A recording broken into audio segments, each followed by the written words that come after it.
with Dani Bereznay. Let's find out. You've been watching a couple of the replays as well.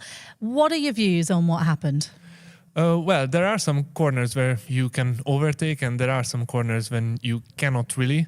Usually the latter corners are the ones which have really high speed entry and are too tight for both cars to fit. So naturally, when you are the car behind, you cannot just do something for the other car to disappear. You always need to do these maneuvers in a controlled fashion and then account the position of the second car who is committed at the ideal racing line. And yeah, I don't think we've ever seen an overtake in real life in this corner, and it's for a reason. And I hate these kind of moves in esports because obviously from the outside viewers see crashing people and just there is not enough consequence usually because, you know, there is no physical damage, no fear maybe in some of the especially younger drivers.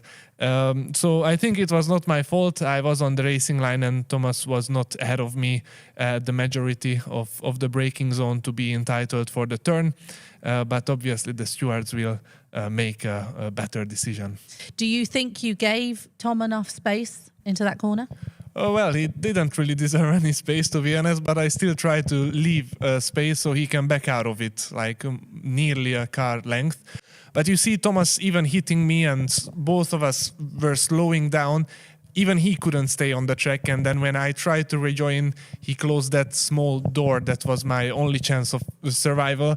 But I'm not that frustrated because obviously racing involves crashes sometimes. I think esports in general is not that far away with the amount of car that does not finish a race compared to real life. So we always try our best to give each other space, respect, not just crash around. It's very competitive and obviously consistency matters for everyone. Here is the replay of the incident, and this is what I talk about even when I try to rejoin the track. He just turned in, followed the ideal racing line, and then I was just a passenger in my car, and it's really good that it's a sim.